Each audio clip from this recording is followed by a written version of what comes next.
channel, and today I'm going to be talking about Green Room. I can't die here. So don't. At the end of their low-budget tour, a punk band accepts a gig at a isolated rural club, only to discover that their hosts are neo-Nazis. You can tell from that about right there, it's definitely a bit of an odd film. I will say the following a punk band thing is really what kind of drew me into watching this film. I love punk music, and films like SLC Punk definitely influenced me heavily growing up, especially as someone who grew up in a small town in Idaho.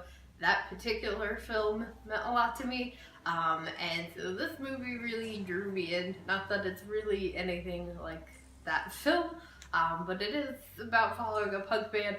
Not a great punk band by any means. They're alright for the film, but I mean, they were like great. Anyway, into the film itself. This movie does have Patrick Stewart. He plays the lead of the Nazis, kind of oddly enough. It also has, and I may pronounce his name wrong, Antoine Yelch, I think is how you pronounce his name, who unfortunately has since passed away, but he is in this as well as like a ton of other familiar faces. I'm sure you could recognize this and find about a million people that you recognize. This movie is labeled as a thriller, and it definitely is a little bit more so than a horror film for sure. But even with that, I felt like this film, to me, wasn't even that much of a thriller. That was just personally the way I felt. That's not to say that it isn't, and that other people aren't entitled to feel that way, of course. I know there are plenty of horror films that I see as horror films. There's people out there that's like, that's not a horror film, it's a thriller. And I'm like, well, if it's meant to be a horror film, then it's meant to be a horror film, which this one, I mean, it is listed under horror when you go on to Netflix. That is where I watched it, in Netflix US, and it is under there, which is why I chose to watch it. So I feel like maybe I was a little bit kind of, I guess, disappointed as far as that factor goes, because I expected there to be more of a horror, I guess, aspect to it, even though I guess technically it doesn't even have the label of horror, so I don't really know why it's under there. But anyway, I guess I did expect it to be a little bit more intense than it was.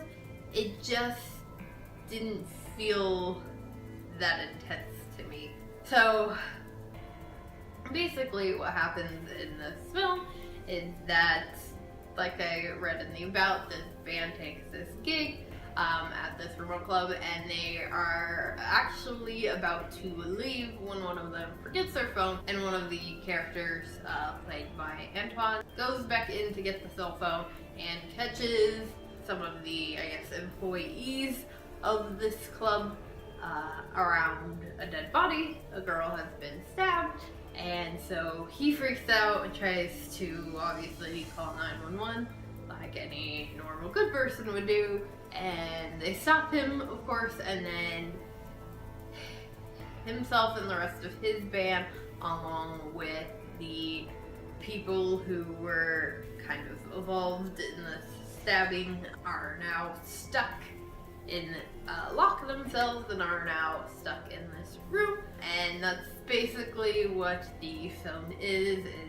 them versus the people on the outside, which is Patrick Stewart's character. He owns this club, and kind of his right-hand man, and then all of the people that they work with together. It's very odd. I'm hesitant to be like, oh, the Nazis, because it's in the little description on Netflix, but I don't think they ever actually say it in the film. It's just you kind of get that feeling from the characters, I guess. They have this like attack mentality kind of thing going on. Clearly, Patrick Stewart's character isn't a good guy. Sorry if you can hear dogs barking in the background. We're just gonna push through and ignore them. But yeah, like clearly his character and all of these people that he's hired to work for him aren't great people, but they never show like any Nazi memorabilia or anything like that. So that's why I'm like a little bit hesitant to say that word to describe these people, because it's not actually mentioned in the film. So I find that kind of odd. But anyway, that's really what the film is. It's this band trying to really escape. They kind of get themselves fucked up in this situation because instead of just leaving when they have an out, because they do kind of get one at one point, they demand that the police come, which I get. But at the same time, like if you just leave, as soon as you get to a phone, even if they take your one cell phone, that they seem to only have one phone between them, they can still like call the police later on. Like, just try and get out of there. But they really get themselves stuck in this situation of we're not leaving unless the police come. So then that gives the bad guys no other choice but to basically start killing these guys off one by one, and finding a way to dispose of their bodies. And that's where I thought everything would be a lot more tense. It's all very kind of slow. There were definitely parts that get really intense. I just felt like for a thriller movie under the horror section on Netflix, it would have been a little bit more intense. It felt more like, I guess, just an action film is really the best way I have to describe it. But I did still enjoy the film, even though it didn't feel as like thriller intense as I would have liked, but it definitely was still a very enjoyable film. I think if you like punk music and you like Antoine Yelch and you haven't seen this film, I think you'll really enjoy it. As well, of course, there are Patrick Stewart's in it, so that is of course always a plus. I will say there is a part where one of the Nazis has these pit bulls that he uses as attack dogs, which of course I hate, and I really hate that use. And I get it that there's people that do that. I really think that's a stereotype we need to stop putting into films. Like, those dogs already get like a bad rep, and I don't really like, we don't have to talk about that, but so that kind of annoyed me. And like at one point he's kind of like forced to send one of his dogs in, and is like, knows that the dog's on like his last leg and is gonna like basically die when he goes in there. Dog ends up getting loose, thankfully, so yay, dog doesn't die. So, you know, that A+ for that. But spoiler alert, at the end of the movie, the dog comes running up, and they all have like their guns thinking, and the survivors have like their guns thinking the dog's gonna attack him. He just like waddles past them and sees his owner's body. Just like lays down next to him all sad. And I was like, no, puppy, like, he sent you in there to die.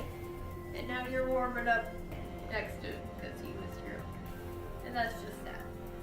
Because that's how dogs are.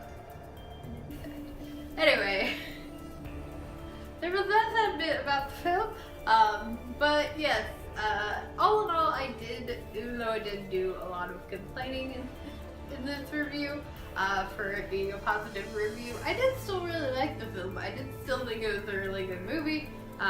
Just wasn't as, I guess, scary or intense as I was kind of hoping for, just for the description of it. So if you've seen Green Room, let me know what you thought about it in the comments below. If you did enjoy this review, please do give it a big old thumbs up, and make sure you hit that subscribe button for more horror related content, and I'll see you guys later with another video.